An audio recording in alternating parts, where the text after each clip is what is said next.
Et maintenant, pour terminer les révisions, on fait l'exercice 16. Et après, c'est à vous de jouer, à vous de réviser à votre manière. Donc, exercice 13. Lorsque c'est possible, répondre à la question posée.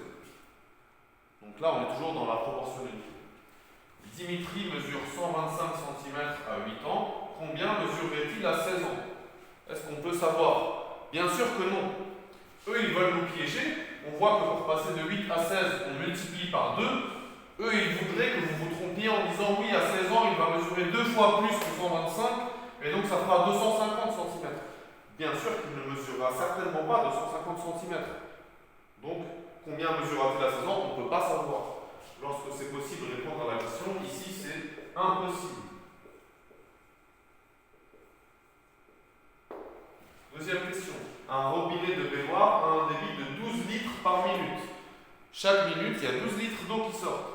Quel volume d'eau s'en écoule en 30 minutes? Oui, on peut savoir. On va faire 30 fois 12.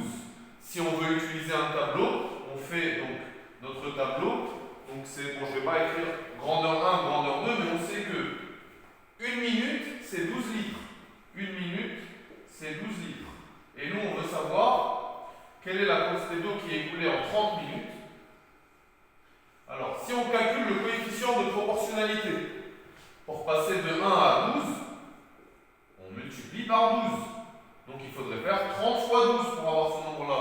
Ou une autre possibilité, pour passer de 1 à 30, on multiplie par 30, donc il faudrait faire 12 fois 30. Mais dans les deux cas, c'est soit 30 fois 12, soit 12 fois 30. Donc c'est la même chose. Et 12 fois 30, ça fait 360.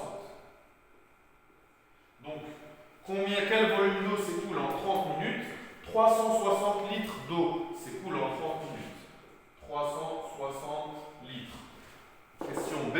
Combien de temps faut-il pour remplir la baignoire de 180 litres? Alors, ce qu'ils veulent qu'on remplisse, c'est combien de temps. En haut, c'est le temps, et en bas, c'est les litres.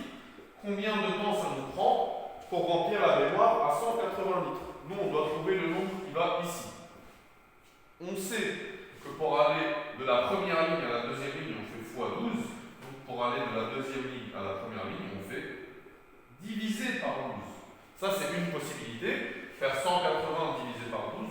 Une autre possibilité, c'est de remarquer que 180, c'est la moitié de 360. Pour passer de cette colonne à cette colonne, on divise par 2. Et comme ça, c'est plus facile.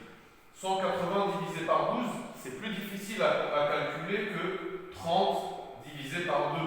Ça va faire 15. Si on fait 180 divisé par 12, on trouvera aussi 15. Mais c'est plus facile de faire 30 divisé par 2 que faire 180 divisé par 12. Donc la réponse, c'est 15 minutes. Troisième question. À vélo, je roule à une vitesse constante. Ils vous disent que c'est une vitesse constante pour que ce soit proportionnel. Si on ne gardait pas toujours la même vitesse, ça ne serait pas proportionnel. Là, c'est une vitesse constante, ça veut dire toujours la même vitesse, pour que ce soit proportionnel. Donc à vélo, je roule à une vitesse constante et je parcours 5 km en 20 minutes. Combien de temps me faut-il pour parcourir 7 km? On va faire un petit tableau de proportionnalité, on va le faire ici. Donc, on sait que ça nous prend 20 minutes pour faire 5 km. Donc, pour faire 5 km, j'ai besoin de 20 minutes. Et nous, on veut savoir combien de temps ça prendra pour faire 7 km. Alors, quel nombre multiplie 5 pour obtenir 7? C'est pas facile ça. C'est x 1,4, c'est pas un nombre intéressant. Mais par contre, quel est le coefficient de proportionnalité? Quel nombre multiplie la première ligne pour obtenir la deuxième ligne? Pour l'obtenir, on fait 20 divisé par 5, ça nous donne 4. Donc le coefficient de proportionnalité, c'est 4. 5 fois 4 égale 20. 7 fois 4 égale 28. Donc, combien de temps me faudra-t-il pour courir 7 km? 28 minutes. Voilà, on a fini les révisions. Donc, votre examen, ça va être lundi. Vous avez le week-end et dimanche pour continuer à réviser. Le dimanche, le travail que je vous demanderai de faire, c'est de continuer à réviser. Je pense que je vous laisserai réviser librement, mais j'espère que vous allez vraiment le faire, que vous allez vraiment regarder toutes les vidéos, que vous allez voir ce qu'on a fait en classe avant de commencer à travailler avec des vidéos. Vraiment, révisez bien. Je ne veux pas que vous ayez une mauvaise note. Et en plus, Vous deux, vous n'avez pas fait le quiz. Vous êtes les seuls élèves de tous mes élèves qui n'ont pas fait le quiz. Donc je ne sais pas encore si je vais vous mettre 0, qu'est-ce que je vais faire. Mais en tout cas, travaillez bien pour l'évaluation sommative de lundi.